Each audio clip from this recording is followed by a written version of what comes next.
with Kwaito gaining prominence in the late 90s, ushering singers such as Khanyo, Ntokozo, Lebo Mathosa, and Queen Siseko.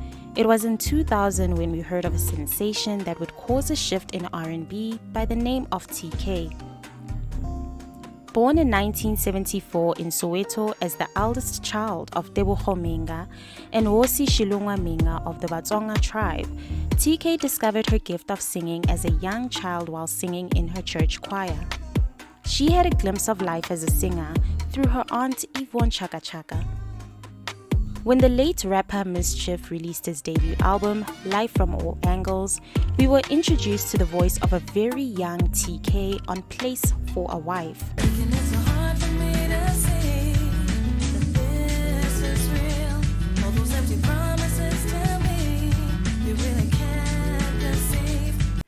And even though her father was opposed to her choosing singing as a career, TK chose to follow her passion right after matric and recorded her debut album TKO with Township Records, which was released in November 2000. With 3LW gaining prominence on the international scene and Destiny's Child making the biggest music for the ladies in the Y2K era, the first single from TKO, Mind Your Business, complemented the hottest music on international radio at the time. Then why must I cry? 'Cause she's mind your business, please. Don't you come crawling back to me. 'Cause I won't stand your scandalous or troubling misguided ass. Just pack your bags, your talk cheap, watch MC. Should you mind your business, please? This approach to R&B on a mainstream scale was a first for South African female artists. Tsakani received critical acclaim for her vocals and for her international approach when it came to her music. But she was often ridiculed and criticized for singing strictly in English and not doing the vernacular sounds of Kwaito and Afro-pop. It was also during this year where she joined Loyiso Bala on a duet rendition of his Guz 2001 ballad, A Girl Without a Name, for his debut album. I can laugh, I can speak everything right out of my mind. You are more than just a face, but a special fireplace. And I know that someday I will walk right up and say it's enough for me. TKO received 4 nominations at the South African Music Awards in 2001, winning Best R&B Album. TK released her sophomore album, Tsakani, in 2001 with Universal Records, and to show her growth in creativity with this album, she did a rendition of Anita Baker's legendary Sweet Love and added a local twist in the arrangement and production of the song. You just trust in what we're feeling, never leave, 'cause baby I believe in this love, sweet love. Hear me calling out your name, I feel no shame, I'm in love, sweet love. She proceeded to surprise us by tapping into the deep house market when she enlisted DJ Jazzy D for the single Feelings Mutual, which was a hit on local radio.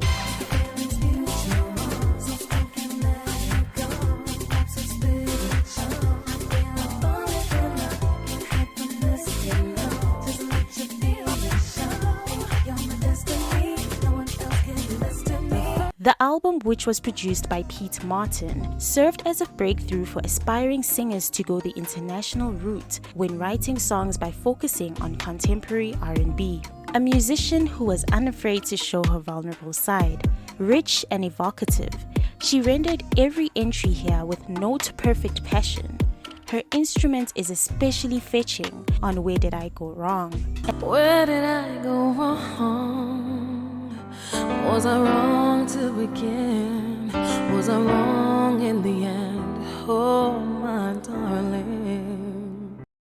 And I find it so strange. An obvious hit, as it was the type of R&B record that made us fall in love with TK from the beginning. I find it so strange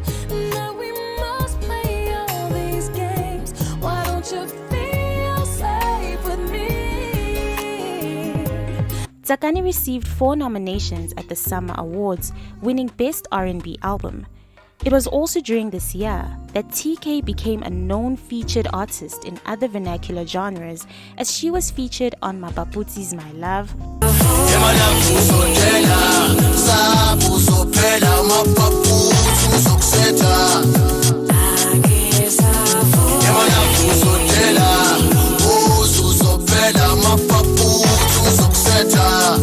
followed by Tukulu's number 1 Tsotsi with the late Thuli Thilisi. Number one Tsotsi. Number one Tsotsi. Number one Tsotsi. Number one Tsotsi. Number one Tsotsi. Number one Tsotsi.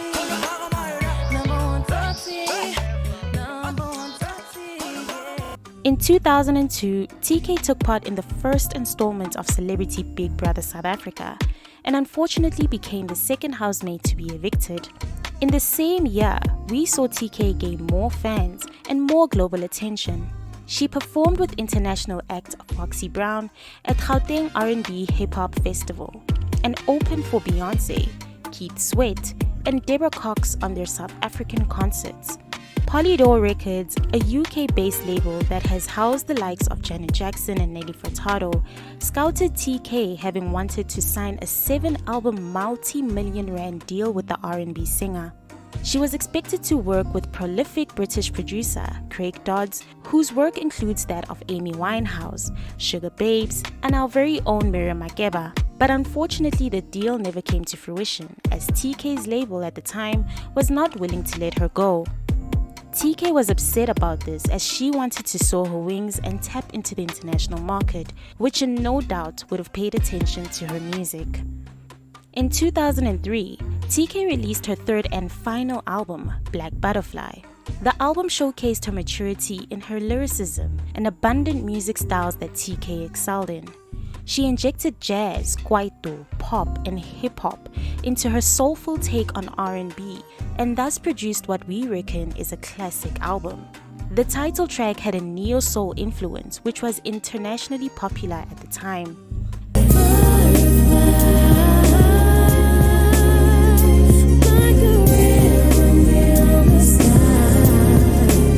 The edgy up-tempo hip-hop R&B single in this piece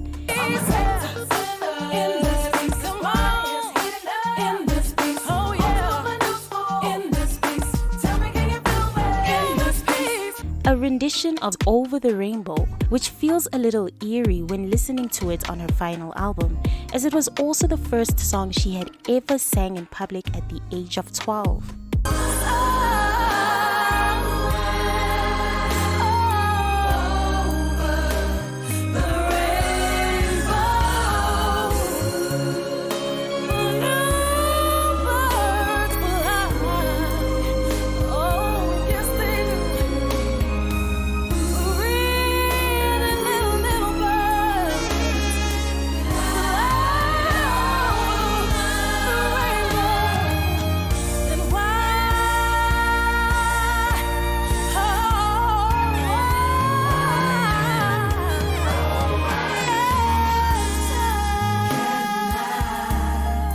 And last but not least, the classic How Do You Feel had an infusion of house with the help of twist style.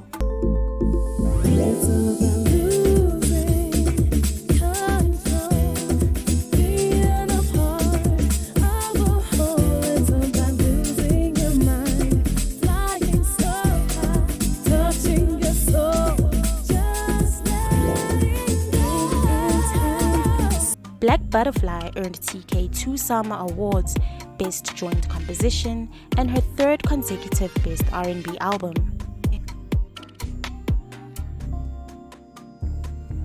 On the 26th of February 2006, TK, Mandoza, and other high-profile celebrities had a get-together at City Lodge in Bryanston. An employee at the lodge had allegedly said he'd delivered all sorts of alcohol to TK and the group of 8 to 10 men until he finished work near midnight. He stated that the group were all drunk, singing and partying, and that TK looked happy and was smiling. Another staffer had allegedly claimed TK was alive on Monday morning when a concerned hotel supervisor had knocked on the door of the singer's room. The checkout time is at 11 a.m., but by 12 p.m., she still hadn't come out of her room. When the supervisor knocked, TK had spoke through the door and said she was sorry and that she had overslept. When the cleaner came to clean a few minutes later, she found TK dead in the room. TK was found dead at 1:30 p.m. that afternoon, with her family only finding out about her death on the 3 p.m. news. When questioned by the media, Mandoza had stated his shock, recollecting any signs he might have missed from the night before. He stated that he had not seen TK in about 3 years and was surprised to see her there, that she looked different, like she had just woken up. Her hair was a mess. Mandoza said TK was terribly down. She had problems and we talked about them. I started to analyze what she had said and realized that she was hurting. Entertainment coordinator David Block said that although he and Minga had always communicated honestly about her struggle with alcoholism, she was very good at concealing her heartache. Even when she was feeling at her worst, TK would smile and tell you that she was going to be great. She had her share of inner demons, but she would bottle up her pain. She was a very young person who I believe really tried to take on too much for herself. There have been many rumors surrounding TK's death, especially because she was found lying on a bed with the sheet covering her. The scenario that she was covered with the sheet, some may have speculated, indicates that someone was with her in the room just moments before she died. And this person could have helped to save her life, as the Santon Clinic is situated a stone throw away from the hotel. Trauma doctor Ian McMillan said if this was the case, a big factor in play is the reaction of the friends to act as co-conspirators in the act, in that they too have usually been partaking in drugs. He stated cocaine tends to make one paranoid and impairs judgment, which leads to the friends leaving the really sick overdose victim to hopefully sleep it off.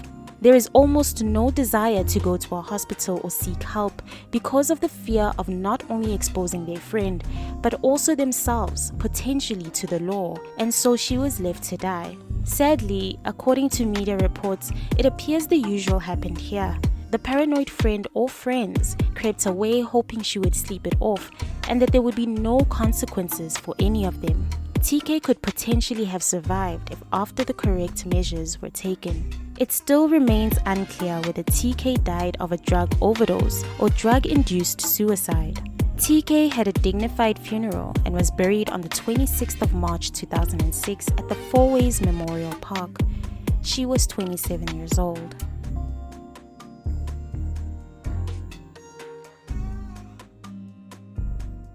TK's rise to stardom in R&B carved a lane for other aspiring singers to follow the path of their favorite global superstars. This started a run of R&B singers who were not afraid to showcase their talents by singing in the English language. For example, Purity jumped out of her comfort zone and released I'm Bad, which sampled Maya's Case of the Ex. Now I'm gonna let the fire burn and bring that gold to you. Get mad if you want to. I'm bad and you know it's true.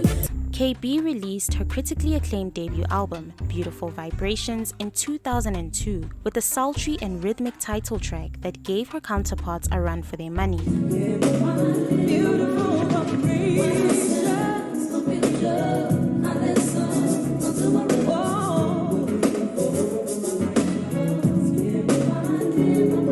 In the same year, singer Al released her radio hit single, Nobody But You. Nobody but you.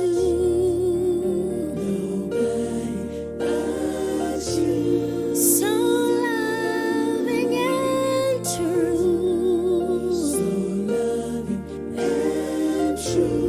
And last but not least, who can forget Lyra's 2003 release, All My Love?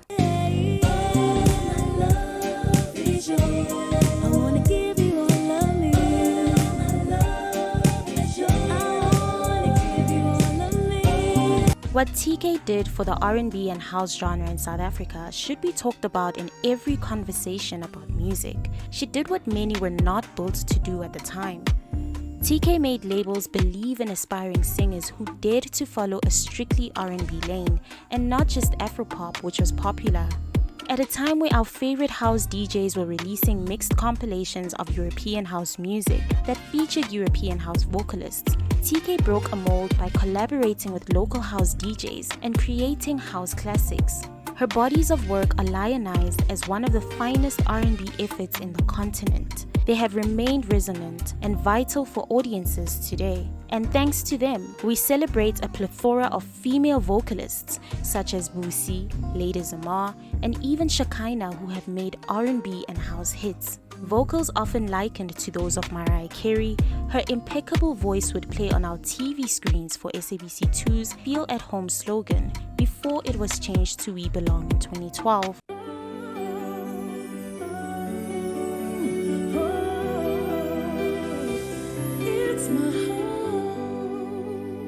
It's been 17 years since the passing of Tsakani, but her impact has showered us with a flourishing R&B genre and unparalleled vocalists. We hope wherever she is, that she is proud of black girls taking up space in the South African R&B she aided in laying the foundation for. Itlela ikorola Tsakani.